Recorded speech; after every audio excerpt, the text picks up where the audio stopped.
चक्षुरुन्मिलितमेन तस्मै श्रीगुरुवे नमः। श्रीचैतन्यमनोभीष्टं स्थापितं येन भूतले स्वयं रूपः कदा मह्यं ददाति सपदान्तिकम्।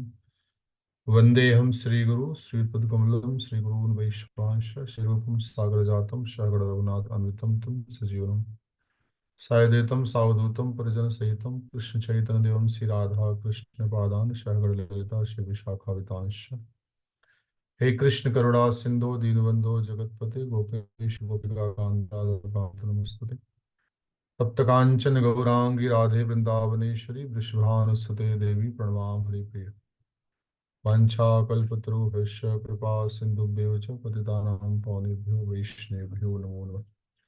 नमो विष्णुपादाय कृष्णपृष्ठाय भूतले श्रीमते भक्तिवेदांत स्वामिनिधि नामिने नमस्ते सारस्वती देवे गौरवाणी प्रचारिणे निर्विशेष शून्यवादी पाश्चात्य देश कारण जय श्री कृष्ण चैतन्य प्रभु नित्यानंद श्री अद्वैत गदाधर शिवास आदि गौर भक्तवृंद। हरे कृष्णा कृष्णा कृष्णा हरे हरे, हरे राम राम राम हरे हरे।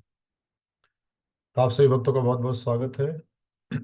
जैसा हम सभी को ज्ञात है कि आज से 2 दिन बाद अर्थात 22 तारीख को नित्यानंद त्रयोदशी है, जिस दिन भगवान चैतन्य महाप्रभु के जो नित्य संगी है नित्यानंद प्रभु, उनका प्राकट्य दिवस है।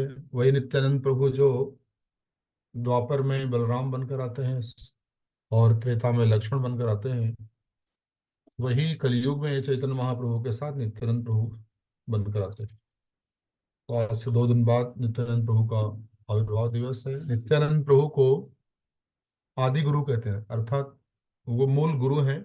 और उसके बाद इस जगत में जो भी गुरु आप देखते हैं वो एक तरह से नित्यानंद प्रभु के ही एक्सपेंशन है, विस्तार है, या कह सकते हैं कि उनको रिप्रेजेंट करते हैं। तो इस दृष्टि से कृष्ण प्रेम, गौरांग प्रेम और आध्यात्मिक जीवन में सफलता प्राप्त करने के लिए हमें नित्यानंद प्रभु की कृपा की बहुत आवश्यकता है।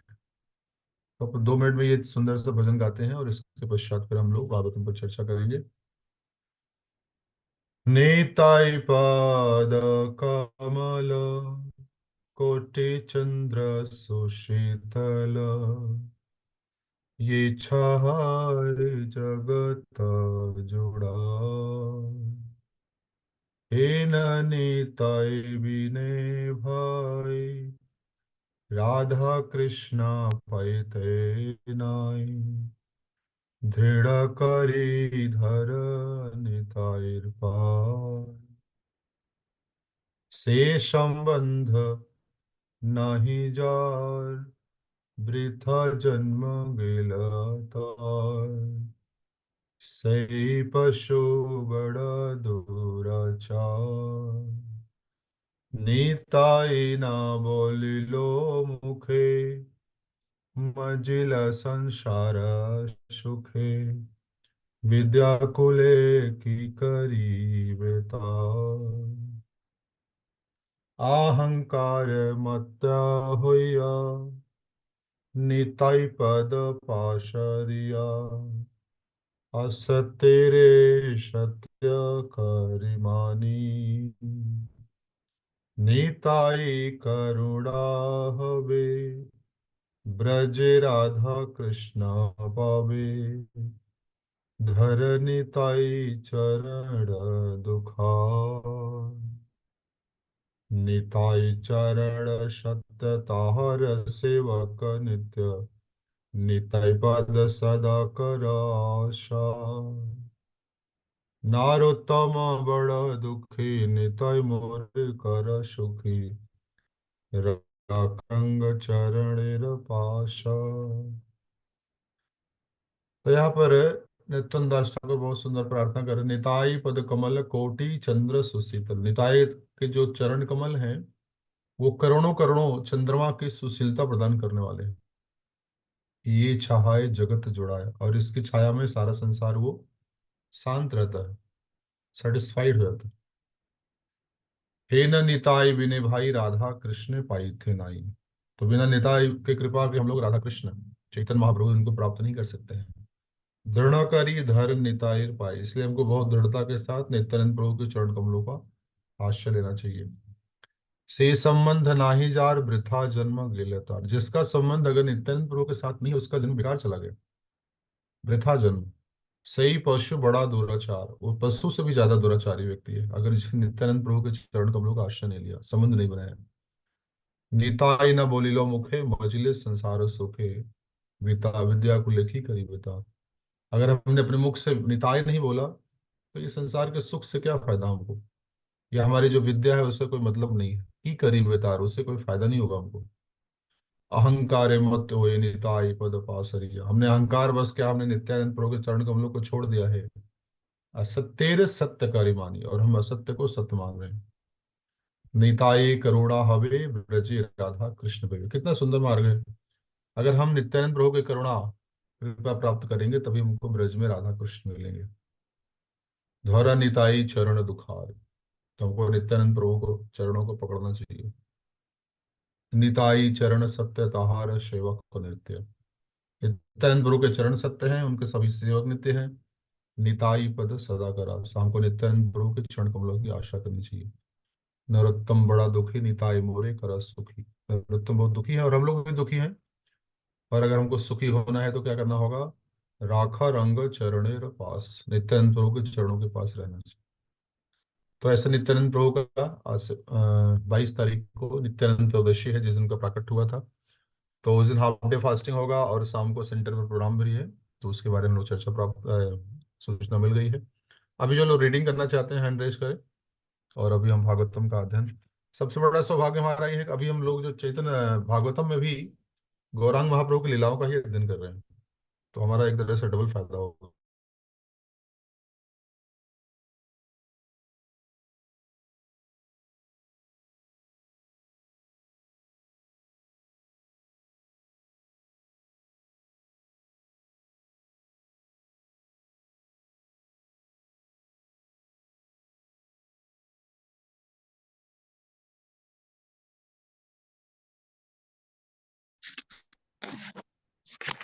मिल गया आपको? 27 डाला है किसी। जिसको एग्जैक्टली पता है वो पढ़ने स्टार्ट करें। यस गौरव प्रभु।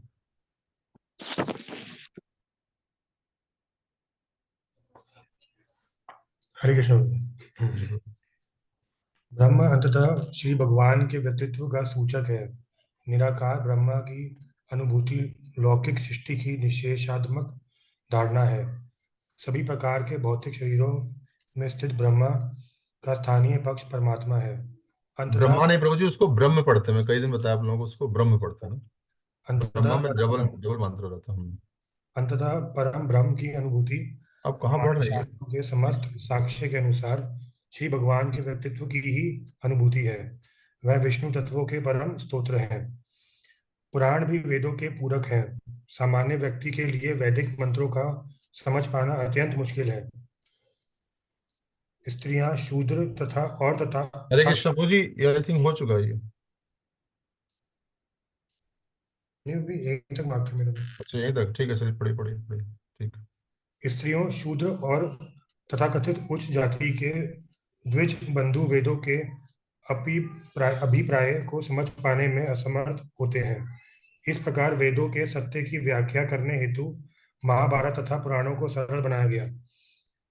ब्रह्मा ने बाल रूप भगवान श्री कृष्ण की स्तुति करते हुए कहा कि श्री नंद महाराज तथा यशोदा के माता इत्यादि ब्रज भूमि के निवासियों का ये असीम सौभाग्य है कि सनातन परम सत्य उनके घनिष्ठ संबंधी बने। वैदिक मंत्र कहते हैं कि परम सत्य के हाथ और पैर नहीं होते, तब भी वह सबसे तेज चलते हैं, और भक्ति भाव में उन्हें जो भी अर्पित किया जाता है उसे वह ग्रहण करते हैं।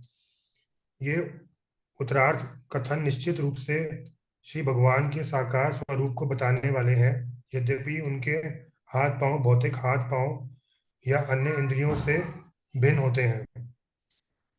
अतः ब्रह्म कभी भी निराकार नहीं है, किंतु जब ऐसे मंत्रों की व्याख्या अप्रत्यक्ष रूप से ही की जाती है तो गलती से परम सत्य को निराकार मान लिया जाता है। परम सत्य अर्थात श्री भगवान का व्यक्तित्व समस्त ऐश्वर्यों से युक्त है। अतः उनका रूप दिव्य है, जो सनातन अस्तित्व, ज्ञान तथा आनंद से युक्त है। तो फिर कोई ये कैसे स्थापित कर सकता है कि परम सत्य निराकार है?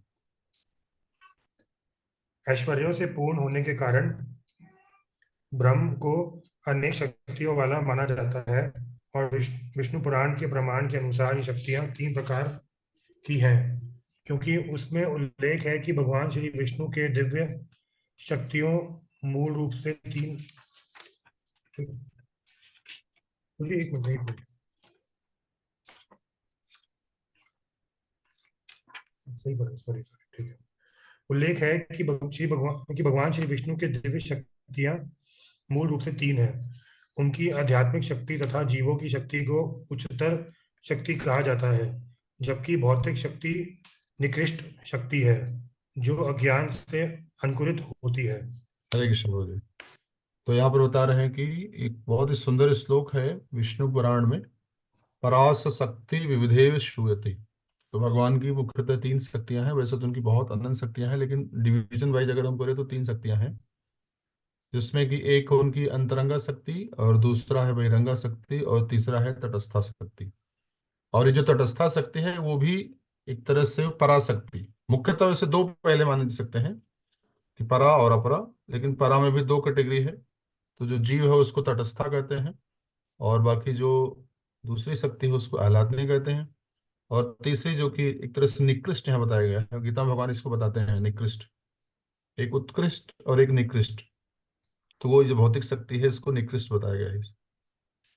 और उसके पहले जो है आप बता रहे हैं कि कई बार हम लोग अगर देखिए ज्ञान को हम सही मीडियम से नहीं सुनेंगे, सही सोच से नहीं सुनेंगे, तो ज्ञान कई बार क्या होता है हमारे लिए घातक हो जाता है। तो जैसे अनेक अनेक प्रकार के जो मायावादी हैं या निराकारवादी हैं, वो थोड़ी थोड़ी चीजों को पढ़ते हैं शास्त्रों में, पुराणों में, वेदों में, और उसी से कंक्लूजन निकालते हैं कि जो परम सत्य है भगवान है वो बिना हाथ पांव के। जैसे भगवान कहते हैं कि यहाँ बताया गया है कि वैदिक मंत्र कहते हैं कि परम सत्य के हाथ और पैर नहीं होते, तो इसका ये अर्थ हुआ कि उनके जो हाथ पैर हैं वो हमारी तरह जो है वो भौतिक नहीं है। अर्थात उनके हाथ जितना चाहे वो बड़ा भी कर सकते हैं, नहीं जितना चाहे तो बहुत तेजी से दौड़ भी सकते हैं वो। तो इस दृष्टि से जो है कहा गया है वहां पर कि उनके जो हाथ पांव है वो भौतिक नहीं है। चूंकि हमारी जो अंडरस्टैंडिंग है भौतिक अनुसार ही है ना, कि ये हाथ ऐसा होगा, पानी बस इतना बढ़ सकता है, हम इतना चल सकते हैं, इतना देख सकते हैं, इतना सुन सकते हैं। लेकिन भगवान का जो शरीर है इससे परे है, तो उनका शरीर क्या है, सच्चिदानंद है। इस बात को बताया गया है। लेकिन जो ब्रह्मवादी होते हैं या जो मायावादी होते हैं वो इसको स्वीकार नहीं कर पाते। वो पहले क्या कहते हैं पता आपको, मायावादियों का क्या सिद्धांत है कि पहले जो भगवान निराकार है, और जब इस संसार में आते हैं तो वो एक उनको माया का शरीर मिलता है, जैसे हमको मिलता है। जैसे हमारा शरीर जो है वो अ, नासवान है, उसी प्रकार से भगवान का भी शरीर मिलता है। जब इस संसार में आते हैं उसके पहले उनका कोई शरीर नहीं होता है। तो वो ठीक से ज्ञान को अगर नहीं सही हम अगर स्रोत से सुनेंगे तो हमारे साथ इसी प्रकार का कंफ्यूजन होता है। ठीक है, तभी ये चर्चा हो रही है सार्वभौम भट्टाचार्य और चैतन्य महाप्रभु के बीच में चर्चा चल रही है, और शिल प्रभुपाद इसको अनेक अनेक जो है शास्त्रों से इसको समझाने का प्रयास कर रहे हैं। यस पिंकी माता जी पढ़िए।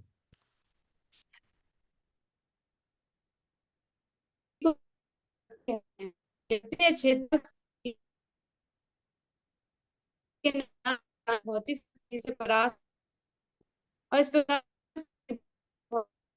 है। माता जी आपके यहाँ कुछ नेटवर्क इश्यू है पिंकी माता जी। जी बोल। कृष्ण प्रभु जी। आपके यहाँ कुछ नेटवर्क इश्यू लग रहा है हरे मुझे। कृष्ण। आ रही प्रभु जी आवाज? नहीं, इनफैक्ट आप बोलिए। हरे कृष्ण प्रभु जी। अभी थोड़ा वेट करिए, आपका नेटवर्क हरे इश्यू कृष्ण। है। यस, विष्णु सर पढ़िए। हरे कृष्णा प्रभु जी, दंडवत प्रणाम। हरे कृष्णा। जीवों की शक्ति को क्षेत्र शक्ति कहते हैं, यद्यपि क्षेत्रज्ञ वो शक्ति कहते हैं। क्षेत्रज्ञ शक्ति कहते हैं, यद्यपि ये क्षेत्रज्ञ शक्ति गुण में श्री भगवान के तुल्य है, लेकिन आज्ञा के कारण भौतिक शक्ति से परास्त हो जाती है।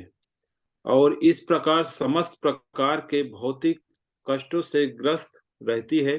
दूसरे शब्दों में सभी जीव उच्चतर आध्यात्मिक तथा निष्कृष्ट भौतिक शक्तियों के मध्य तटस्था शक्ति के रूप में स्थित रहते हैं, और जीव जिस अनुपात में भौतिक या आध्यात्मिक इन दोनों शक्तियों के संपर्क में आता है, उसी के अनुसार वो उच्चतर तथा निम्नतर स्तरों पर अवस्थित होती है।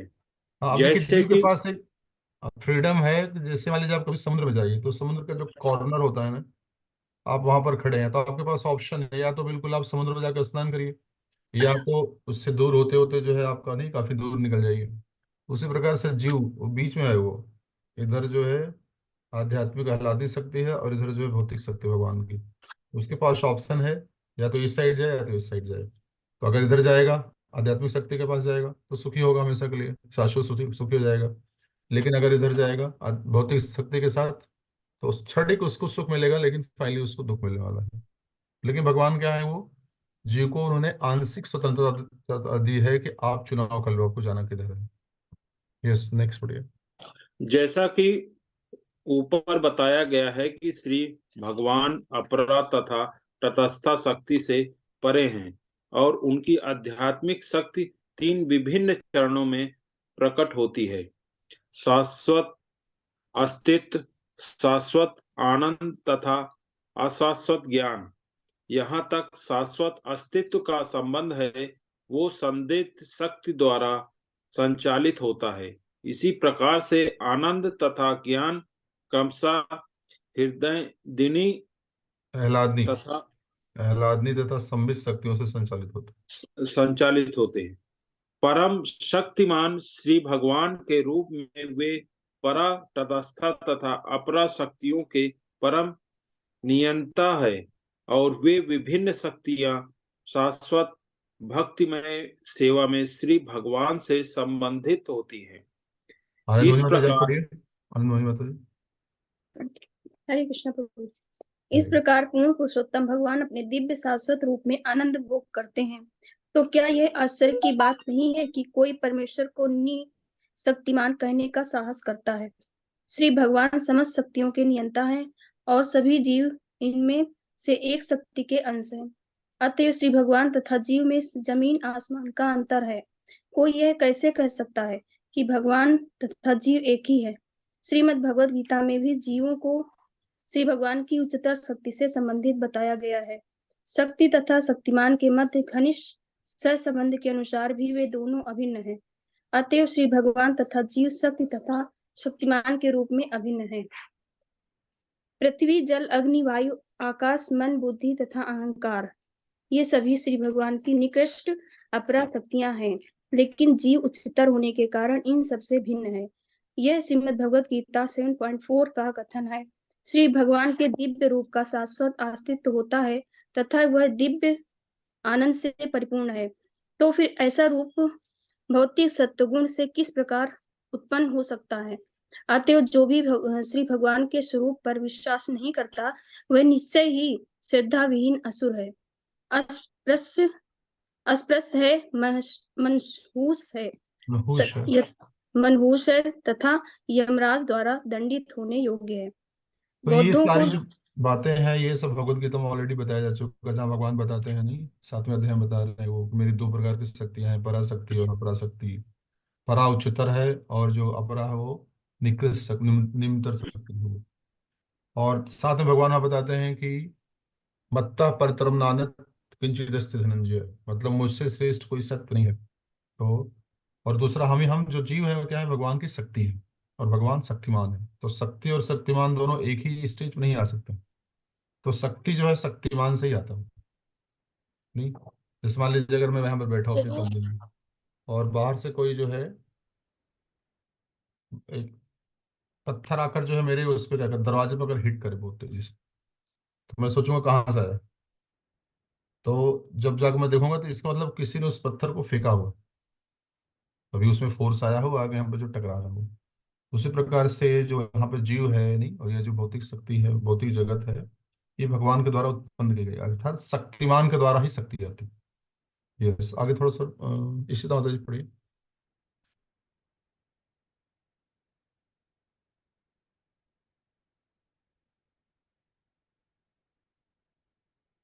इशिता माता जी।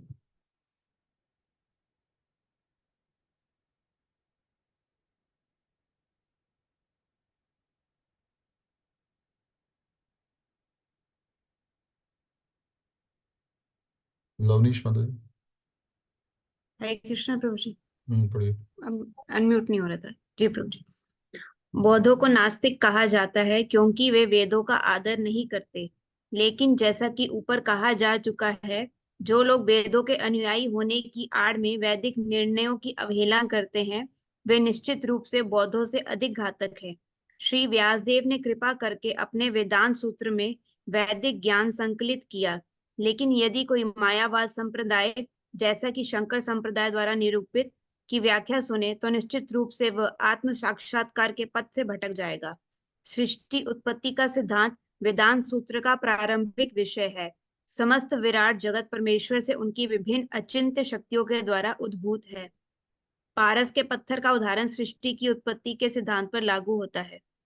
पारस पत्थर लोहे की कितनी भी मात्रा को सोने में बदल सकता है, लेकिन फिर भी वह पारस पत्थर वैसा ही बना रहता है। इसी प्रकार परमेश्वर अपनी अचिंत्य शक्तियों के द्वारा सारे दृश्य जगत को उत्पन्न कर सकते हैं, तो भी वे पूर्ण तथा अपरिवर्तित बने रहते हैं। भगवान पूर्ण हैं और यद्यपि उनसे अनेक पूर्ण उद्भूत होते हैं, फिर भी वे पूर्ण बने रहते हैं।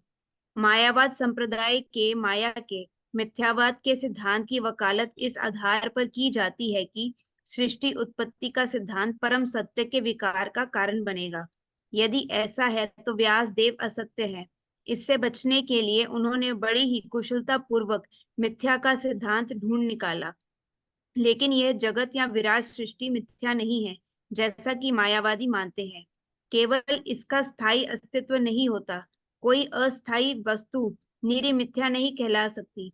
लेकिन यह धारणा है कि भौतिक शरीर आत्मा है, निश्चित ही असत्य है। वेदों में प्रणव, ओम अथवा ओंकार मूल मंत्र है।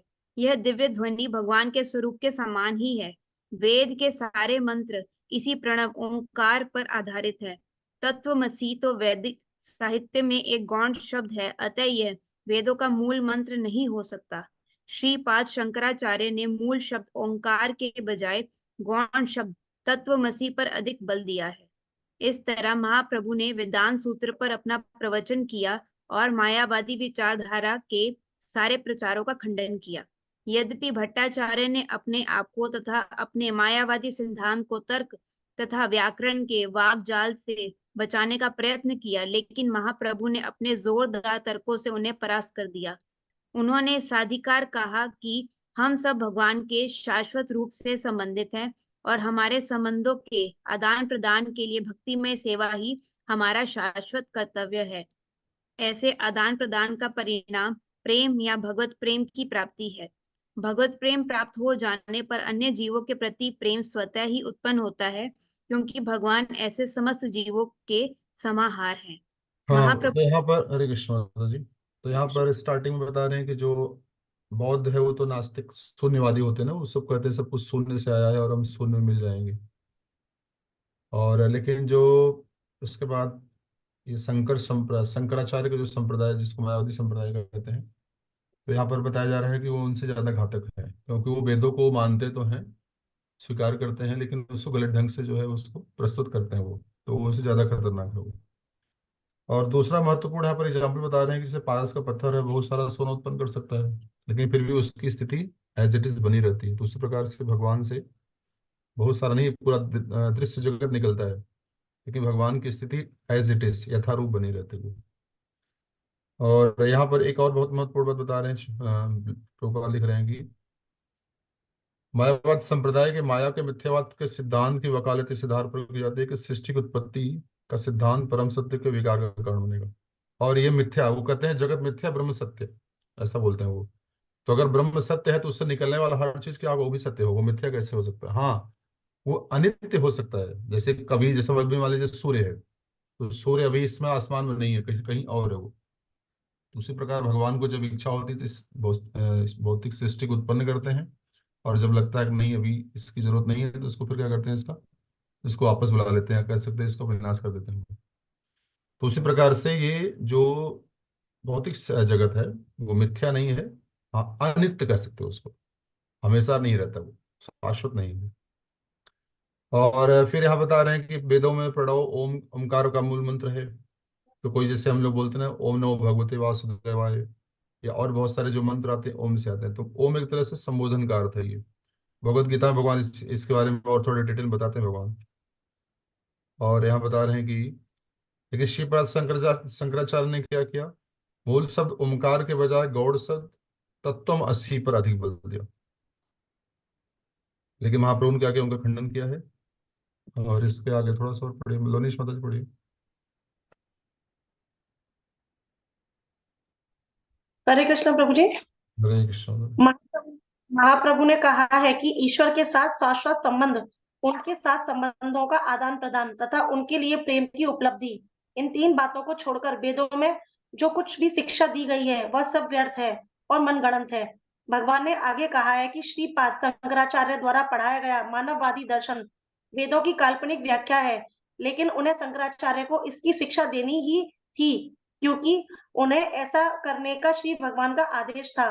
पद्म पुराण में कहा गया है कि श्री भगवान ने शिव को आदेश दिया कि वे मनुष्य जाति को उनसे श्री भगवान से पथ भ्रष्ट करें। श्री भगवान को अपने आप को इस प्रकार प्रच्छन्न करना था कि लोग अधिकाधिक संतान उत्पन्न करने हेतु प्रेरित हों। शिव ने देवी से कहा, कलयुग में मैं ब्राह्मण के वेश में मायावादी दर्शन का उपदेश करूंगा, जो प्रच्छन्न बौद्धवाद ही है। भगवान श्री चैतन्य महाप्रभु के इन प्रवचनों को सुनकर शील भट्टाचार्य आश्चर्यचकित हुए और स्तब्ध रह गए और चुपचाप उनको देखते रहे। तब महाप्रभु ने उन्हें आश्वासन दिया कि इससे आश्चर्य करने की बात कोई नहीं है। मैं कहता हूँ कि श्री भगवान की भक्ति में सेवा करना ही मानव जीवन का सर्वोच्च ध्येय है। तब उन्होंने श्रीमद् भागवत का एक श्लोक उद्धत किया और उन्हें आश्वस्त किया कि आत्मा तथा आत्म साक्षात्कार में लीन रहने वाले मुक्त आत्मा ही श्री भगवान श्री हरि की भक्ति करते हैं, क्योंकि श्री भगवान में इतने दिव्य गुण हैं कि वे मुक्त आत्मा का भी हृदय आकृष्ट करने वाले हैं। तब शील भट्टाचार्य ने श्रीमद् भागवत के आत्मा राम श्लोक 1.7.10 की व्याख्या सुननी चाहिए। भगवान ने शील भट्टाचार्य से कहा कि पहले वो इसकी व्याख्या करें, बाद में वे उसकी व्याख्या करेंगे। तब शील भट्टाचार्य ने पांडित्यपूर्ण ढंग से विशेष रूप से तर्क शास्त्र के संदर्भ में इस श्लोक की व्याख्या की। उन्होंने मुख्यतः तर्क के आधार पर इस श्लोक की 9 प्रकार से व्याख्या की, क्योंकि वे उस समय के तर्कशास्त्र के सर्वाधिक प्रखर विद्वान थे। शील भट्टाचार्य को सुनने के बाद महाप्रभु ने श्लोक की पांडित्यपूर्ण व्याख्या के लिए उन्हें धन्यवाद दिया। तब शील भट्टाचार्य के अनुरोध पर उन्होंने इस श्लोक की 64 विभिन्न प्रकार की व्याख्याएं की, और इनमें उन्होंने भट्टाचार्य की 9 व्याख्याओं को छुआ तक नहीं। इस प्रकार महाप्रभु ने आत्माराम श्लोक की व्याख्या सुनने के बाद शील भट्टाचार्य को विश्वास हो गया कि किसी मर्त्य प्राणी के लिए ऐसी विद्वत्तापूर्ण व्याख्या कर पाना संभव नहीं है। श्री चैतन्य महाप्रभु द्वारा की गई इस व्याख्या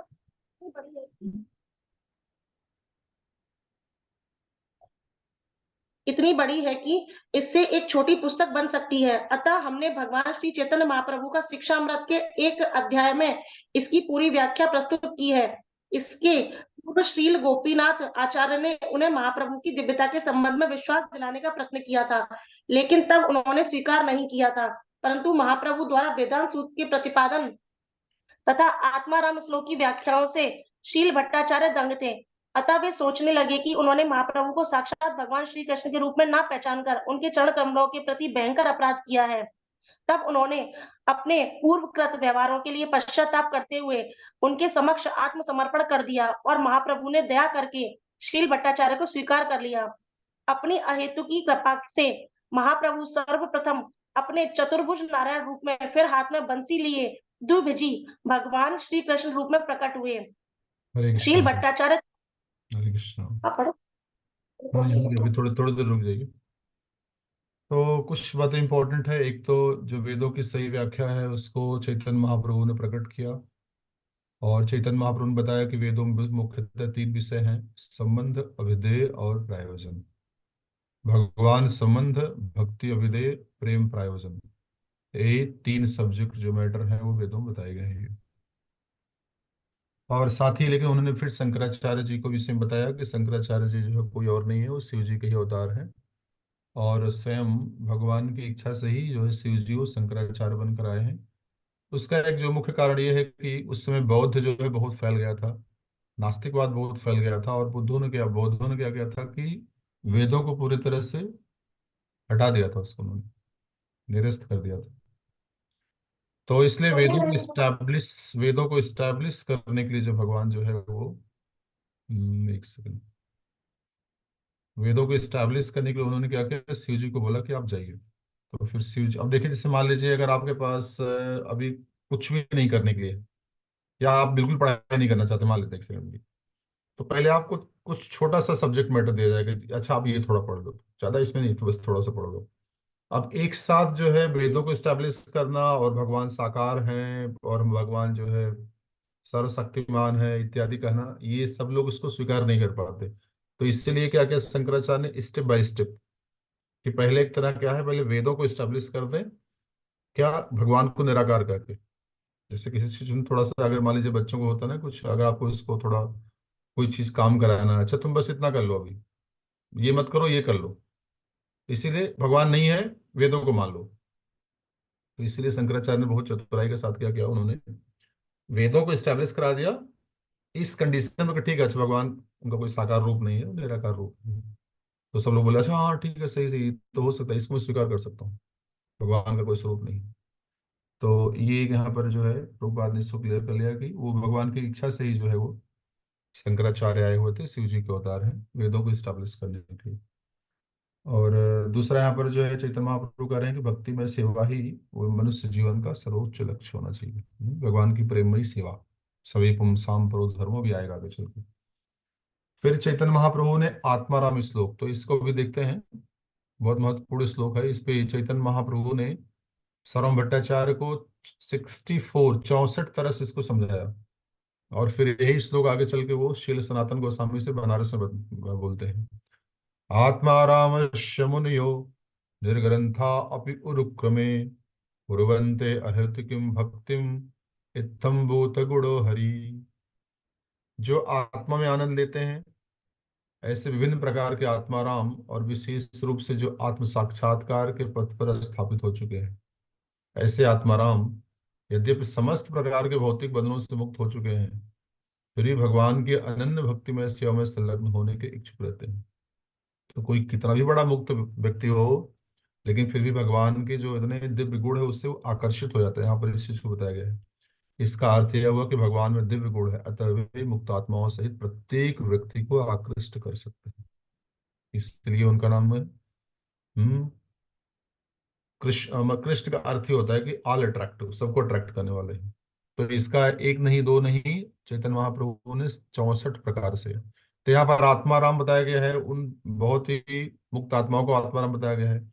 आत्माराम बहुत बड़े भक्तों को भी बताया जाता है आत्माराम, और भगवान को भी आत्माराम बताया जाता है कि भगवान क्या है, अपने आत्मा में ही रमण करते हैं। आत्माराम मतलब होता है अपने ही आत्मा ने खुद में ही रमण करना, उसको बोलते हैं आत्माराम। उसको बाहर के किसी वस्तु की आवश्यकता नहीं है आनंद प्राप्त करने के लिए, सुख प्राप्त करने के लिए। वो खुद में ही रमण करते हैं, जैसे योगी इत्यादि होते हैं उनको आत्माराम करते हैं, उसी प्रकार से भगवान है, भगवान खुद में ही रमण करते हैं, इसलिए उनका नाम आत्माराम है। तो इसको चैतन्य महाप्रभु ने इसको कई तरह से इसकी व्याख्या की। और फिर इसके बाद चैतन्य महाप्रभु ने श्री सानु भट्टाचार्य को जो है अपना स्वरूप दिखाते हैं, षड्भुज रूप दिखाता है, जिसमें 2 हाथ में उनको जो है वो दंड और कमंडलू है, जो चैतन्य महाप्रभु का संन्यास जो वो है, एक तरह से ले चलते हैं उसको, अपने साथ ले चलते हैं। और 2 हाथों में उनके जो है मुरली है, और 2 हाथों में जो है धनुष बाण, इस तरह से। तो चैतन्य महाप्रभु यहाँ पर सारू भट्टाचार्य को षड्भुज रूप दिखाते हैं। तो इसके बाद जो है चैतन्य महाप्रभु को स्वीकार कर लेते हैं कि भगवान है, पूर्ण पुरुषोत्तम भगवान है, और उनकी प्रसन्नता के लिए 100 श्लोक की रचना करते हैं। तो यहाँ पर तो 2 श्लोक, क्योंकि बाकी सब चैतन्य महाप्रभु क्या किया, उसको फाड़ के फेंक दिया, सिर्फ 2 श्लोक छोड़ा था। तो उसमें एक श्लोक में क्या है, वैराग्य विद्या निज भक्ति योग शिक्षार्थमेका पुरुष पुराण श्री कृष्ण चैतन्य शरीर धारी कृपाम्बुधुर्यश्च तमहं प्रपद्ये। वैराग विद्या निज भक्ति योग, वैराग की विद्या सिखाने के लिए, भौतिक आसक्तियों से दूर रहने की विद्या सिखाने के लिए, निज भक्ति योग और साथ में अपनी भक्ति सिखाने के लिए, शिक्षार्थम एक पुरुष पुराण, जो जो है, जो परम पुरुष, पुराण पुरुष है, सबसे पुरातन पुरुष चैतन्य महाप्रभु क्या है, वो शरीरधारी, मतलब इस मानव शरीर को लेकर आते हैं, मतलब इस संसार में प्रकट होते हैं वो। कृपाम बुधिर यश तमहम प्रपद्ये। ये जो श्लोक है, ये सर्व भट्टाचार्य ने चैतन्य महाप्रभु के प्रसन्नता के लिए लिखा था। आगे राजन, अच्छा, इसके सिंह प्रभु।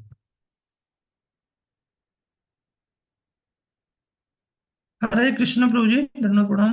हरे कृष्ण प्रभु। श्रील भट्टाचार्य तुरंत ही श्री भगवान के चरण कमलों पर गिर पड़े और उन्हीं की कृपा से उनकी प्रशंसा में कई उपयुक्त श्लोकों की रचना की।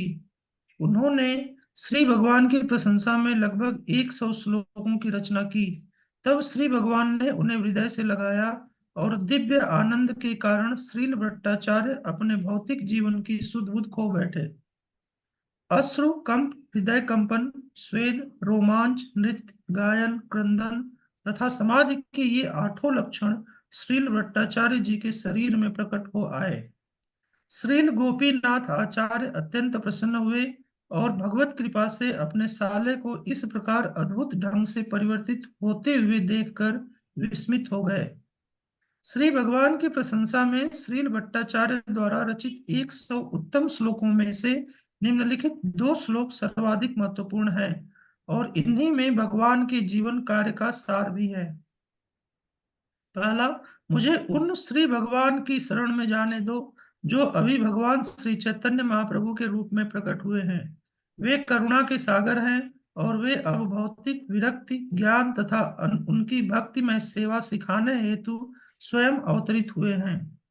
दूसरा, चूंकि श्री भगवान की शुद्ध भक्ति कालांतर में विलीन हो चुकी है, अतएव उसके सिद्धांतों को पुनर्जीवित करने हेतु श्री भगवान प्रकट हुए हैं।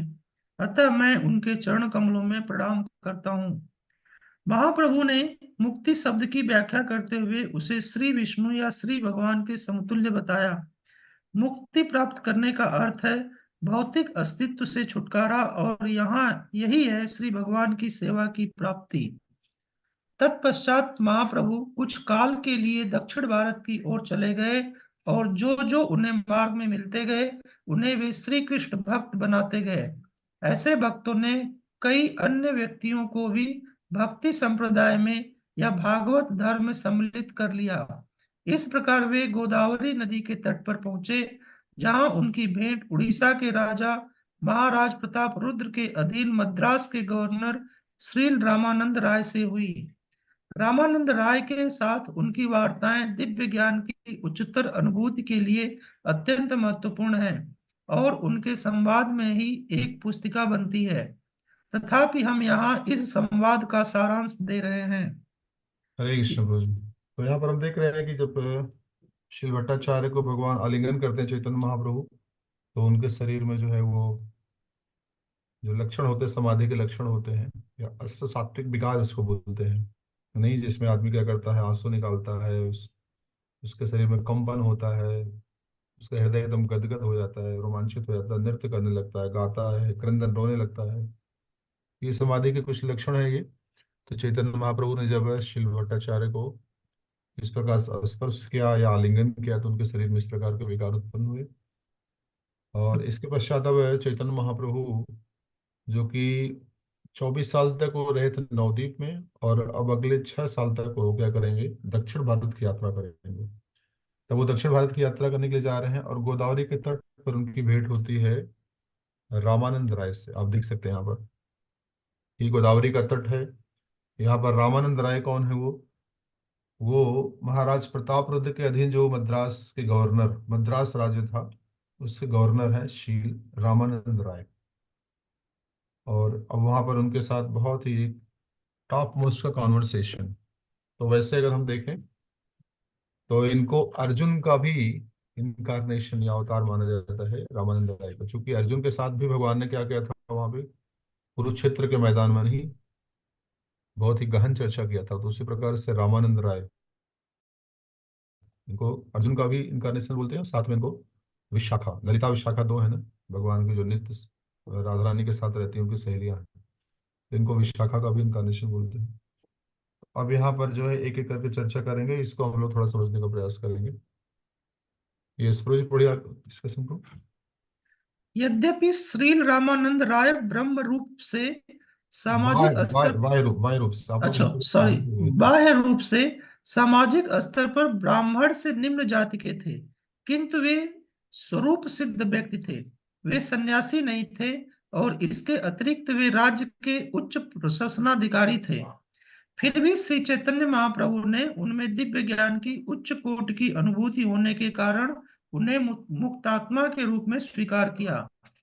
इसी प्रकार महाप्रभु ने श्रील हरिदास ठाकुर को एक निष्ठापूर्ण भक्त के रूप में स्वीकार किया, जो मुसलमान परिवार से आते थे।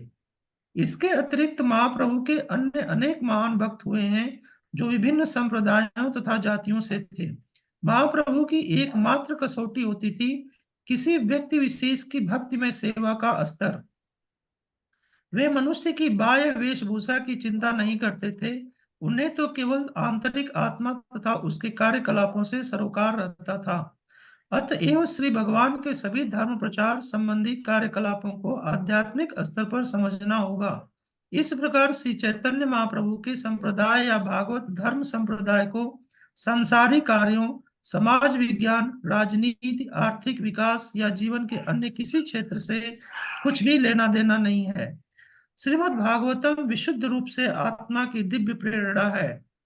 जब वे गोदावरी के तट पर श्री माधुरी माता पढ़िए। हरे कृष्ण प्रभु जी, धन्यवाद प्रणाम। हरे कृष्ण।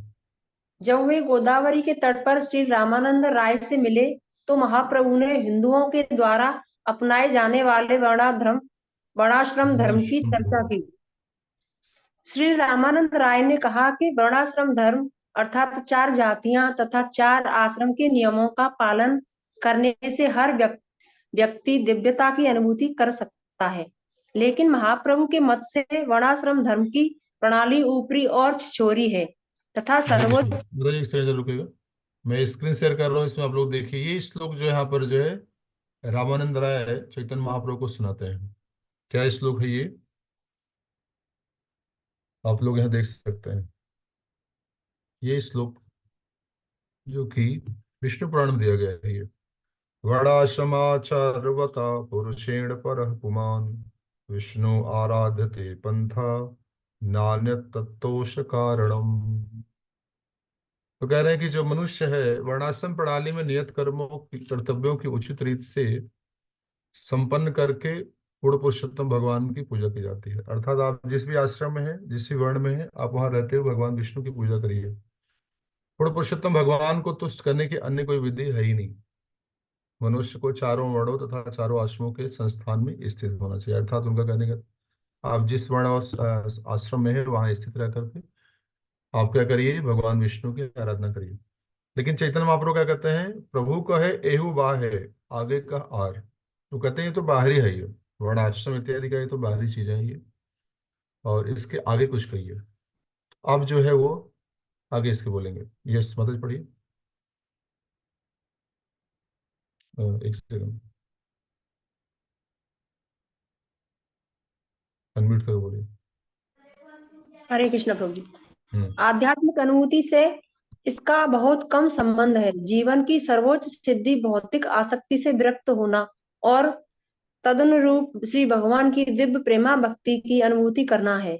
जो जीव इस मार्ग पर आगे बढ़ता है उसे श्री भगवान पहचान लेते हैं। अतः भक्तिमय सेवा ही समस्त ज्ञान के अनुशीलन की पराकाष्ठा है। जब पूर्ण पुरुषोत्तम भगवान श्री कृष्ण समस्त पतित आत्माओं के उद्धार के लिए प्रकट हुए थे, तब उन्होंने सभी जीवों के उद्धार के लिए निम्नलिखित उपदेश दिया था, जिन श्री भगवान से सभी जीव अद्भुत हुए हैं। उनकी पूजा उन्हें अपने सभी कार्यों के द्वारा करनी चाहिए, क्योंकि हम जो कुछ भी देख रहे हैं वह उनकी ही शक्ति का विस्तार है। यही वास्तविक सिद्धि का मार्ग है और भूतकाल तथा वर्तमान के समस्त प्रामाणिक आचार्यों द्वारा इसको मान्यता दी गई है। वर्णाश्रम धर्म प्रणाली बहुत कुछ नैतिक एवं आचार संबंधी नियमों पर आधारित है।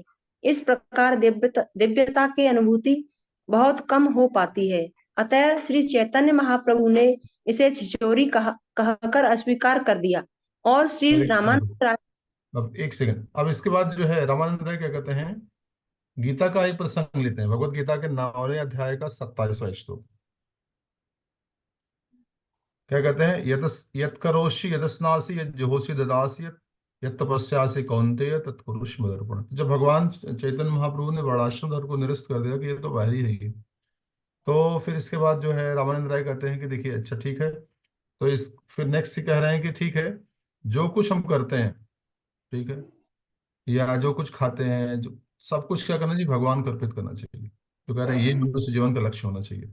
लेकिन चैतन्य महाप्रभु इसको भी कहते नहीं, ये वाह है, आगे कहा, ये कह रहे ये भी बाहरी है एक तरह से। आगे कहिए, पढ़िए माता जी आगे। श्री रामानंद राय से कहा कि वे इस विषय में आगे कहें। तब श्री रामानंद राय ने सकाम कर्मों को श्री भगवान को अर्पित करने का सुझाव रखा। इस प्रसंग में श्रीमद् भगवद गीता में गीता 9.27 का उपदेश है, तुम जो कुछ करो, जो कुछ खाओ तथा दान करो और जो भी तपस्या करो, वह केवल मुझे ही अर्पित करो। कर्मयोगी द्वारा यह समर्पण बताता है कि श्री भगवान वर्णाश्रम प्रणाली की निराकार धारणा से एक सीढ़ी ऊपर हैं, लेकिन तो भी इस प्रकार जीव तथा श्री भगवान का संबंध स्पष्ट नहीं हो पाता। अतएव महाप्रभु ने इस प्रस्ताव को भी अमान्य कर दिया और श्री रामानंद राय से आगे बोलने को कहा। हर एक तब स्टेप जो है चैतन्य महाप्रभु उसको निरस्त कर देते, बोलते नहीं नहीं ये तो बाहरी कारण है, ये ठीक नहीं है, ये विषय भक्ति नहीं है, आप कुछ और आगे करिए। जैसे कई सब ऐसे होते हैं कि हम देखते हैं बहुत सारा नहीं तपस्या कर, बहुत सारा दान देते हैं, नहीं भगवान को अर्पण भी करते हैं, लेकिन एक तरह से देखा जाए तो उनके अंदर उस तरह का प्रेम नहीं होता जो होना चाहिए। नहीं, बहुत सारे लोग होते हैं कि अपने कर्म फलों को अर्पित करते हैं, लेकिन जो वास्तव में जो है एक जीव को करना चाहिए भगवान को लेकर के, जिस तरह का प्रेम अर्पित करना चाहिए, वो कई बार नहीं करते हैं वो। तो इसलिए चैतन्य महाप्रभु कह रहे ये भी जो है बाहरी है। इसके आगे कहिए, यस आगे पढ़िए। तब श्री रामानंद राय ने सुझाव दिया कि वर्णाश्रम धर्म का परित्याग करके भक्तिमय सेवा स्वीकार करनी चाहिए। महाप्रभु ने इस सुझाव का भी अनुमोदन नहीं किया, क्योंकि मनुष्य को सहसा अपना पद नहीं छोड़ना चाहिए, क्योंकि इससे वांछित फल नहीं मिलेगा। श्री राय ने आगे सुझाया कि भौतिक धारणा से मुक्ति, आध्यात्मिक अनुभूति की प्राप्ति जीव के लिए सर्वोच्च उपलब्धि है। महाप्रभु ने इस सुझाव को भी अस्वीकार कर दिया, क्योंकि ऐसी आध्यात्मिक अनुभूति के नाम पर अनेक धूर्त व्यक्तियों ने बहुत सा बखेड़ा कर रखा है। अतएव सहसा ऐसा कर पाना संभव नहीं है। तब राय ने कहा कि स्वरूप प्रसिद्ध व्यक्तियों की निष्ठावान संगति तथा श्री भगवान की लीलाओं के दिव्य संदेश का विनीत भाव से श्रवण करना श्रेष्ठ होगा। महाप्रभु ने इस सुझाव का स्वागत किया। यह सुझाव ब्रह्मा यहाँ पर ना एक्चुअली रामानंद राय ने फिर देखिए बड़ा एक सिस्टमेटिक है ये भगवत गीता में। रामानंद राय ने बोला कि अच्छा ठीक है, पहला वाला आपने वर्णाश्रम जो है वो मना कर दिया, कोई बात नहीं। फिर कह रहे हैं यत करो दसनासी जो हो ददासियत, वो भी कह रहे हैं कि वो भी बाहरी कारण है, ठीक है। तो बोले ठीक है, इसको मतलब फिर क्या करना चाहिए, सर्वधर्मान परित्यज्य मामेकम शरणम व्रज। मनुष्य क्या करना चाहिए, समस्त प्रकार के धर्मों का परित्याग करके उसको भगवान की शरण को ग्रहण करना चाहिए। लेकिन चैतन्य महाप्रभु कह रहे हैं इससे भी गड़बड़ है। मान लीजिए अगर हम पूरी तरह मेच्योर नहीं है, नहीं, और बस ऐसे इमोशनल सेंटिमेंटल होकर हमने सारा काम छोड़ दिया कि अच्छा मैं तो भक्त बहुत बड़ा भक्त बन गया हूँ, तो कह रहे हैं इसमें भी क्या कर सकते हैं, बहुत बड़ा बखेड़ा खड़ा कर हो सकता है, बहुत इसमें समस्याएं आ सकती हैं। तो फिर इसके बाद जो है कि श्लोक बोलते हैं कि स्वरूप सिद्ध व्यक्तियों की निष्ठावान संगति सताम प्रसंगाम ममवीर संविदो, एसोसिएशन ऑफ ड्यूटीज, और तथा भगवान की लीलाओं के दिव्य संदेश का विनीत भाव से श्रवण करना श्रेष्ठ होगा। तो चैतन्य महाप्रभु करें हाँ ये कुछ ठीक है, ये कुछ ठीक है। आगे पढ़ेंगे आप में से नेक्स्ट राजेंद्र को पढ़िए। ये पूरे अपने आप में एक किताब है बेसिकली ये, और चैतन्य चैतन्य में लिखा गया। राजेंद्र को पढ़ेंगे। हरे कृष्ण। महाप्रभु ने इस सुझाव का स्वागत किया। यह सुझाव ब्रह्मा के पद चिन्हों का अनुसरण करते हुए रखा गया था, क्योंकि ब्रह्मा ने कहा है कि श्री भगवान अजित कहलाते हैं, अर्थात वे जो न तो किसी के द्वारा जीते जा सके और न उन तक किसी की पहुंच हो सके, लेकिन ऐसे अजित भी एक अत्यंत सरल तथा सुगम विधि से जित बन जाते हैं। सरल विधि यह है कि मनुष्य अपने आप को भगवान कहने की उद्धत प्रवृत्ति त्याग दे। मनुष्य को अत्यंत विनम्र एवं विनीत होना चाहिए और उस वाणी को कान लगाकर सुनते हुए शांति पूर्वक रहना चाहिए, जो भागवत धर्म के संदेश तथा श्री भगवान और उनके भक्तों को गौरवान्वित करने के विषय में स्वरूप सिद्ध व्यक्ति द्वारा कही जा रही हो। महापुरुष की महिमा का गान करना जीवों की स्वाभाविक प्रवृत्ति है, लेकिन उन्होंने श्री भगवान की महिमा का गान करना नहीं सीखा है। श्री भगवान के स्वरूप सिद्ध भक्त की संगति में रहकर श्री भगवान का गुणगान करने से जीवन की सिद्धि प्राप्त हो सकती है। स्वरूप सिद्ध भक्त वह है जो पूर्ण रूप से श्री भगवान की शरण में चला जाता है और जिसमें भौतिक संपन्नता के लिए कोई आसक्ति नहीं रहती। भौतिक संपन्नता तथा इंद्रिय भोग एवं उनकी उन्नति, ये सब मानव समाज में अज्ञानता के कार्यकलाप हैं। ऐसे समाज में शांति तथा मैत्री भाव असंभव है, जो ईश्वर तथा उनके भक्तों की संगति से दूर हो चुका है। इसलिए यह आवश्यक है कि मनुष्य निष्ठा पूर्वक शुद्ध भक्तों की संगति की तलाश करे और जीवन की किसी भी अवस्था में उनसे धैर्य पूर्वक तथा विनीत भाव से सुने। आत्म साक्षात्कार के मार्ग में किसी मनुष्य का उच्च या निम्न जीवन पद बाधक नहीं होता, लेकिन एक ही बात जो करनी है वह है नियमित रूप से स्वरूप सिद्ध व्यक्ति से सुनना। अध्यापक अपने उन पूर्ववर्ती आचार्यों के पद चिन्हों पर चलकर जिन्होंने परम सत्य का साक्षात्कार किया है, वैदिक साहित्य के विषय में भाषण दे सकते हैं। भगवान श्री चैतन्य महाप्रभु ने आत्म साक्षात्कार की इस सरल विधि की संस्तुति की है, जिसे सामान्यतया भागवत धर्म कहा जाता है। इस कार्य के लिए श्रीमद् भागवतम पूर्ण पथ प्रदर्शक है।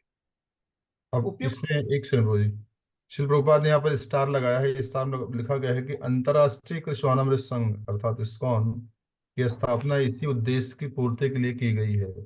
कौन से उद्देश्य की पूर्ति के लिए की गई है? एसोसिएशन ऑफ डिवोटीज, डिवोटीज का संग प्राप्त करने के लिए और बैठ करके भगवत चर्चा करने के लिए, नहीं, नित्यम भागवत सेवा, ये पर्पज है शिल प्रभुपाद का इस्कॉन बनाने के लिए। एक बार उनसे पूछा गया था, आपने ये सोसाइटी क्यों बनाई है? ऑलरेडी बहुत सारी सोसाइटीज है, बहुत सारे टेम्पल है। उन्होंने बोला कि संसार के सभी लोगों को साधु संग देने के लिए मैंने ये संस्था बनाई है। तो जब रामानंद राय ने इस विषय को बताया कि अगर हम स्वरूप सिद्ध व्यक्तियों की निष्ठावान संगति, ड्यूटीज का एसोसिएशन करें और भगवान के दिव्य लीलाओं का श्रवण करें, तो ये क्या होगा, हमारे लिए श्रेष्ठकर होगा। तो चैतन्य महाप्रभु ने इसको जो है बोला, हाँ ये ठीक है, ये भागवत धर्म है ये। और भगवान चैतन्य महाप्रभु ने बोला कि ये आत्म साक्षात्कार करने की सबसे सरल विधि है ये। नहीं, अगर हमको मान लीजिए अगर एडवांस करना है भौतिक आध्यात्मिक जीवन में, सबसे बड़ा मूल मंत्र क्या है? भक्तों का संग करना। ये थोड़ा सा और आगे पढ़ी हुई। उपयुक्त विषयों के अतिरिक्त श्री भगवान तथा श्री रामानंद राय के बीच अन्य उच्चतर आध्यात्मिक वार्ताएं हुई, लेकिन हम उनके विषय में जानबूझकर यहाँ कुछ नहीं कहेंगे, क्योंकि श्री रामानंद राय के साथ हुई इन वार्ताओं को सुनने हेतु सर्वप्रथम स्वयं को भी आध्यात्मिक धरातल पर लाना होगा।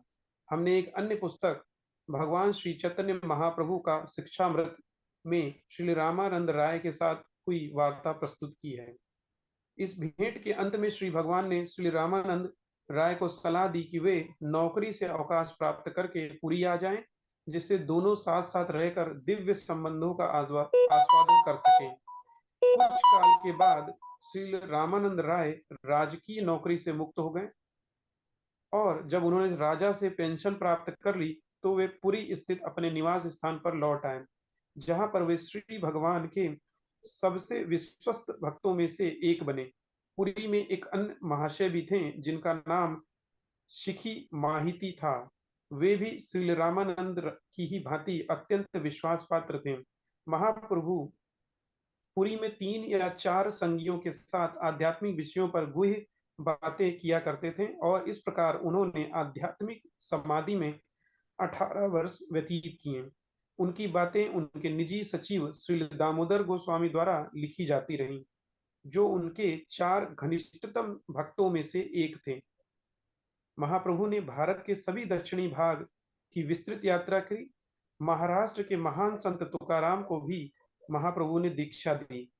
संत तुकाराम ने महाप्रभु से दीक्षा ग्रहण करने के पश्चात संपूर्ण महाराष्ट्र प्रदेश को संकीर्तन आंदोलन से आप्लावित कर दिया, जिसका दिव्य प्रवाह आज भी महान भारतीय प्रायद्वीप के दक्षिण पश्चिम भाग में गतिमान है। महाप्रभु ने दक्षिण भारत से 2 अत्यंत महत्वपूर्ण प्राचीन ग्रंथ ढूंढ निकाले। ये हैं ब्रह्म संहिता तथा श्री कृष्ण कर्णामृत। ये दोनों ग्रंथ भक्ति मार्ग के हर व्यक्ति के लिए प्रामाणिक हैं। महाप्रभु दक्षिण भारत का भ्रमण करने के पश्चात पुनः पुरी लौट आए।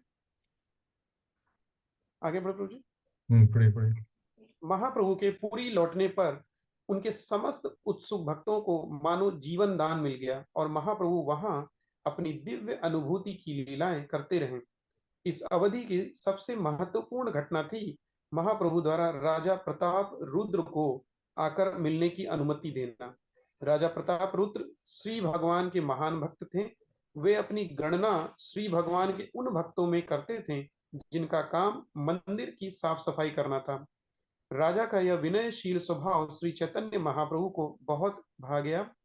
राजा ने भट्टाचार्य तथा राय दोनों से अनुरोध किया कि वे महाप्रभु से उनकी भेंट कराने की व्यवस्था करें, लेकिन जब उनके 2 सर्वोच्च भक्त श्रील सार्वभौम भट्टाचार्य तथा श्रील रामानंद राय ने उनकी सिफारिश की तो उन्होंने इस अनुरोध को सीधे अस्वीकार कर दिया।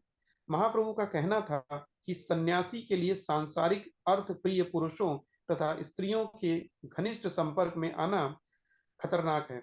महाप्रभु एक आदर्श सन्यासी थे। कोई भी स्त्री उन्हें नमस्कार करने हेतु भी उनके पास नहीं जा सकती थी। स्त्रियों को महाप्रभु के आसन से बहुत दूर स्थान दिया जाता था।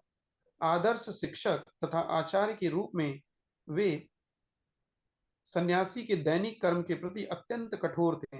दिव्य अवतार होने के अतिरिक्त महाप्रभु मनुष्य के रूप में आदर्श चरित्र वाले थे। अन्य व्यक्तियों के प्रति भी उनका आचरण संदेह से परे होता था। आचार्य के रूप में वे अपने आचरण में वज्र से भी कठोर और गुलाब से भी मृदु थे। उनके पार्षदों में से एक छोटे हरिदास ने एक युवती पर कुदृष्टि से देखने की भारी भूल की। परमात्मा होने के कारण महाप्रभु छोटे हरिदास के मन की काम वासना को ताड़ गए। उन्होंने तुरंत ही उन्हें अपनी संगति से निकाल दिया और फिर कभी नहीं स्वीकार किया। यद्यपि श्री हरिदास की इस भूल को क्षमा करने हेतु महाप्रभु से याचना की गई। अंत में छोटे हरिदास ने महाप्रभु से साथ छूटने के कारण आत्महत्या कर ली और इस आत्महत्या का समाचार महाप्रभु को सुनाया गया। उस समय भी महाप्रभु उसका अपराध नहीं भूले थे और उन्होंने यही कहा कि उसे उचित दंड मिला। हरे कृष्णा प्रभु जी। तो यहाँ पर तो रामानंद राय के साथ हुआ जो उनका डिस्कशन था उसकी चर्चा की गई। तो वहाँ पर जो भक्ति है और एक तरह से जो भगवान की प्रेममयी भक्ति है निस्वार्थ भाव से करना, तो उसको ये पूरा डिटेल बहुत ज्यादा है। ये चैतन्य चरितमृत के मध्य लीला के अध्याय 8 में यहाँ पर रामानंद राय और चैतन्य महाप्रभु के बीच में जो वार्तालाप हुई उसके विषय में बताया गया, समझाया गया है। एक एक स्टेप बाय स्टेप चल रहे हैं वो। इस प्रकार से पहले रामानंद राय एक विषय को प्रस्तुत करते हैं, फिर चैतन्य महाप्रभु इसको जो है कहते नहीं ये ठीक नहीं, और आगे और आगे और आगे। तो इस तरह करते करते जो है वो, तो यहाँ पर श्री प्रभुपाद ने जैसे बताया कि अभी हमारी स्थिति को देखते हुए उन्होंने पूरा डिस्क्रिप्शन नहीं दिया है, लेकिन लास्ट में चल करके अभी मैं से पढ़ रहा था उसमें लिखा हुआ है कि चैतन्य महाप्रभु फिर कहते हैं कि जब रामानंद राय इस बात को कहते हैं कि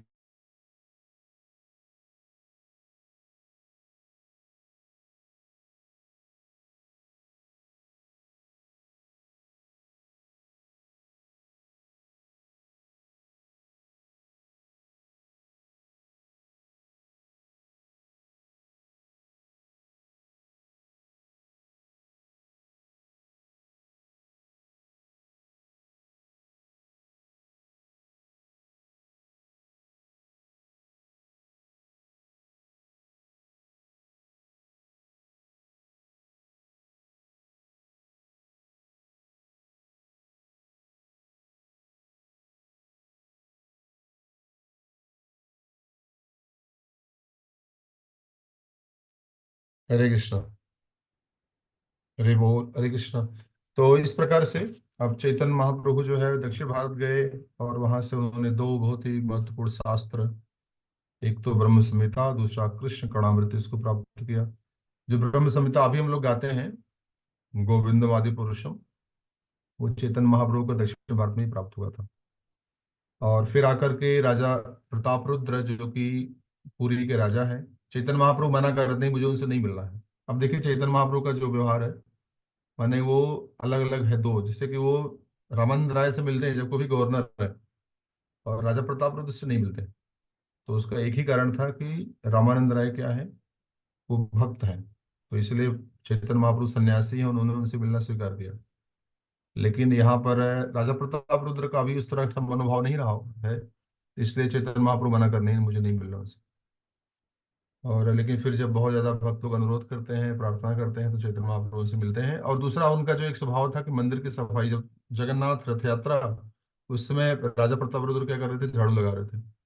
तो ये जो उन्होंने देखा चैतन्य महाप्रभु, तो बहुत ही आकर उनको अच्छा लगा, तब उन्होंने राजा प्रताप रुद्र को स्वीकार किया। और बहुत ही कड़े सन्यासी थे चैतन्य महाप्रभु। उनके एक जो भक्त थे छोटे हरदास, तो एक बार उन्होंने कुछ जो है गलत दृष्टि डाली एक माता जी के ऊपर, तो इसलिए उन्होंने क्या किया, उनको त्याग कर दिया। और बाद में यहाँ तक हुआ कि वो छोटे हरदास ने तो आत्महत्या तक कर ली। लेकिन फिर भी चैतन्य महाप्रभु बोले नहीं, उनको इसी प्रकार का दंड मिलना चाहिए। तो ये यहाँ पे अभी दो स्टॉप करेंगे, और फिर आगे अब थर्सडे तो नित्यानंद प्रभु की वो आविर्भाव दिवस है, तो आई थिंक उस दिन क्लास नहीं हो पाएगी, और फिर देखते हैं फिर कैसे करना है। हरे कृष्णा कृष्णा कृष्णा हरे हरे, हरे राम राम राम हरे हरे। श्रीमद् भागवतम की जय, श्री प्रभुपाद की जय। कोई प्रश्न किसी का, कुछ कहना चाहते हैं? यस, एस के सिंह प्रभु,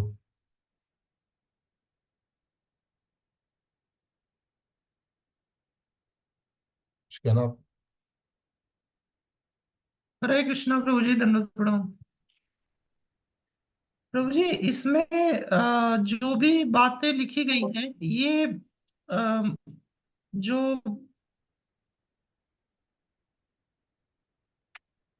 हरे कृष्णा। हाँ बोलिए प्रभु जी।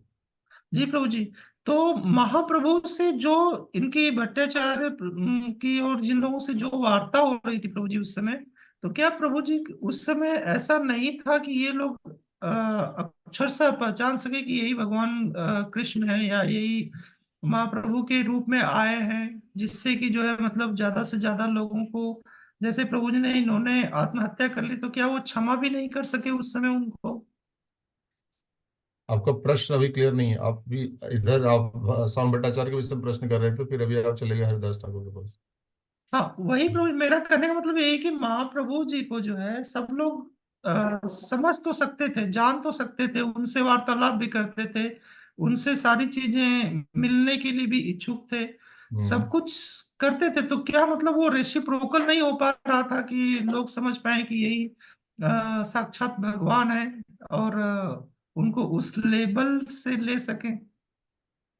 देखिए, जब स्वयं श्री कृष्ण थे और उन्होंने इतनी सारी भगवत्ता दिखाई थी, उसके बाद भी दुर्योधन इत्यादि कभी स्वीकार नहीं करते थे ना कि भगवान है ये। तो वो तो डिपेंड करता है कि कौन सा व्यक्ति किस नहीं भाव से ले रहा है।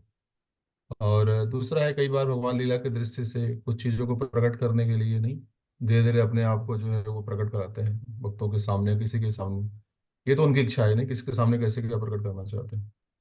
और महत्वपूर्ण है कि कुछ न कुछ संदेश, समाज को एक संदेश देना चाहते हैं। अगर उनको ब्रह्मवाद को या शंकराचार्य की जो फिलॉसफी को अगर खंडन करना था, तो अगर उनके साथ शास्त्रार्थ नहीं करते और पूरी तरह से नहीं खंडन नहीं करते, तो फिर स्टैब्लिश नहीं हो पाता ना। तो इस दृष्टि से भी जो है, अगर एकाएक जो है स्वामी भट्टाचार्य स्वीकार कर लेते, अच्छा आप तो भगवान है, तो फिर वो जो वो खंडन करना था मायावाद को, तो मायावाद का खंडन नहीं हो पाता। तो मायावाद को खंडन भी करना था, और स्वामी भट्टाचार्य को भक्त भी स्वीकार करना था। तीसरा है कि सभी लोगों के सामने भगवान अपने आप को प्रकट भी नहीं करते हैं। जो भक्त हैं उनके सामने अपने आप को प्रकट करते हैं, जो भक्त हैं उनके सामने अपने आप को प्रकट नहीं करते भगवान। वो तो पूर्ण स्वतंत्र है ना। अभी विश्वराट अभी हम लोग आगे पढ़ने वाले। तो इस दृष्टि से जब स्वयं भगवान कृष्ण को, यहाँ तक राम को नहीं लोग स्वीकार नहीं कर पाते कई बार समाज में। हमने पढ़ा ना गीता में, कई तरह के लोग होते हैं, चार तरह के लोग होते हैं, भगवान को नहीं मानते वो। तो इसलिए ऐसा जी नहीं कि हर व्यक्ति जो है स्वीकार कर लेगा। और फिर चैतन्य महाप्रभु तो एक जो है वो छद्म वेश में आए हुए थे, वो दो एक तरह से नहीं भक्त के रूप में आए हुए थे, तो उनको तो पहचाना सबके लिए संभव नहीं था। और जहां प्रभु तक जी आप इस छोटे हरदास की मेरा बात कर। मेरा प्रभु जी माइंड में क्वेश्चन इसलिए आया कि मैं सभी को, कोई भी ऐसा व्यक्ति नहीं देखता हूँ या पाता हूँ, चाहे वो पुरुष हो या स्त्री हो या बच्चा हो, कि आज के समय में भी, भौतिक जीवन में, इस कलयुग में भी हर कोई किसी न किसी टेम्पल या किसी न किसी धर्म ग्रंथ पंथ को मानने वाला है, या सभी लोग इसको कहीं ना कहीं यह मानते तो है कि ईश्वर है। मंदिर जाते हैं, भले ही घंटा बजाते हैं, वहां पे जल चढ़ाते हैं या पूजा पाठ करते हैं 10 मिनट के लिए या आधे घंटे के लिए, लेकिन आज के समय में भी क्या ऐसा लोगों को प्रतीत नहीं हो पाता है कि वो पूर्णतः विश्वास आ जाए कि नहीं, सब कुछ ये सृष्टि या फिर जो भी चीजें हो रही हैं इस संसार में सब भगवान की देन है, और हमको उस तरीके का आचरण करना चाहिए, या हमारी वैसी भाषा या फिर व्यवहार होना चाहिए, या ऐसा बात समझ में क्यों नहीं आती है लोगों को? देखिए वो तो अलग अलग लेवल है। जैसे मान लीजिए जो यूकेजी का बच्चा है, एलकेजी का है, वो एमएससी की मैथमेटिक्स तो नहीं समझ पाएगा ना। तो सबका अपना अपना एक स्तर है। जैसे 4 लाख प्रकार के मनुष्य हैं, तो अपनी चेतना के आधार पर 4 लाख तरह के मनुष्य हैं। तो हर व्यक्ति अपनी चेतना के आधार पर ही जो है सुप्रीम पर्सनालिटी या परम सत्य को समझने का प्रयास करता है। तो कोई निर्विशेष निराकार मानता है, कोई मानता है कि हाँ सब बहुत सारे भगवान हैं, नहीं। और फिर कई लोग लगता है अच्छा। तो इस तरह से सबका अलग अलग क्लास कैटेगरी है। तो सभी लोग एक ही लेवल पे एक साथ आना वो संभव नहीं है। ठीक है, सबका अपना ज्ञान का स्तर है, और फिर उस ज्ञान को कैसे अप्लाई करते हैं उसके लिए भी है। इसलिए ऐसा संभव नहीं है कि सभी लोग एक साथ एक ही व्यक्ति को मान लेगा ये सुप्रीम पर्सनालिटी ऑफ गॉडहेड है और दंडवत करना शुरू कर देगा। ये संभव कभी नहीं था और कभी भी नहीं, न है न होगा। ये डिफ्रेंशिएशन तो बना रहेगा। लेकिन हाँ, हम सौभाग्यशाली हैं अगर हमको पता चल गया है कि Krishna supreme personality of godhead है, और हमको सब पूरी तरह से उनको जो है शरणागत होना चाहिए, तो फिर हमको स्वीकार करना चाहिए। ठीक है बोलो ना। जी प्रभु जी, ठीक, हरे हरे कृष्ण। यस कृष्ण। लोनीश माता जी। हरे कृष्णा प्रभु जी। हरे कृष्ण। प्रभु जी, लास्ट टाइम जो क्विज आया था उसमें एक प्रश्न था कि भगवान कौन सा अवतार है, तो मुझे उसमें थोड़ा कंफ्यूजन ये रहा, क्योंकि मैंने सुना था कि महाप्रभु जी छंद अवतार है, हम्म। जबकि उसमें अवतार कोई ऑप्शन ही नहीं था, तो हमारा वो प्रश्न ही गलत हो गया। नहीं, ऑप्शन था छन्न अवतार का।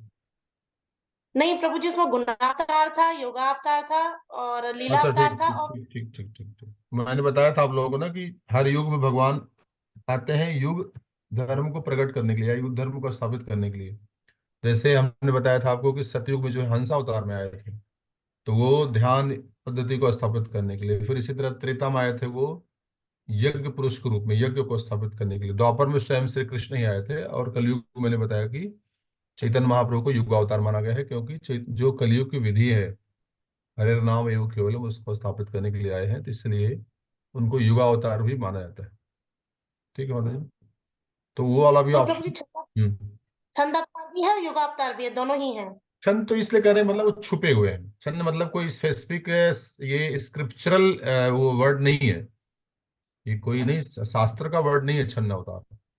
अवतार तो जैसे हम मानते हैं कि 6 होते हैं, पहले गुड़ा अवतार, लीला अवतार इत्यादि होते हैं, और उसके बाद जो है फिर युगा अवतार। तो ये बेसिकली ये वर्ड है अवतार का। ये छन्न मतलब ये तो ऐसे बताया गया है कि ठीक है छुपे हुए हैं, इसलिए इनको छन्न अवतार मान गया। ये कोई स्क्रिप्चरल वर्ड नहीं है ये। ठीक है। ठीक है प्रभु जी। हरे कृष्ण। और किसी का कोई प्रश्न कुछ कहना चाहते हैं इससे? तो एक महत्वपूर्ण सूचना है कि 22 तारीख को नित्यानंद त्रयोदशी है, हाफ डे फास्टिंग है। और मंदिर में आप सभी लोग आइए, वहाँ पर सेवाएं भी हैं, और हम लोग जो भक्ति वृक्षा का है उसका तो कुकिंग सपोर्ट सेवा भी है इनफैक्ट। तो ये बहुत अच्छा अवसर हमारे पास सेवा करने के लिए है। तो सभी लोग मौके का पूरा लाभ उठाइए। आप 22 तारीख को मंगल आरती अटेंड कर सकते हैं, नित्यानंद प्रभु के विषय में अधिक से अधिक सुन सकते हैं, और इस प्रकार से कृपा से ही हम भगवान को समझ पाएंगे, और भगवान हमको अपने आप के सामने, हमारे सामने अपने आप को प्रकट करेंगे। ठीक है। चैतन्य महाप्रभु की जय, ग्रंथराज श्रीमद् भागवतम की जय, श्री प्रभुपाद की जय, आप सभी की जय, निताय गौर प्रेमानंदे हरि।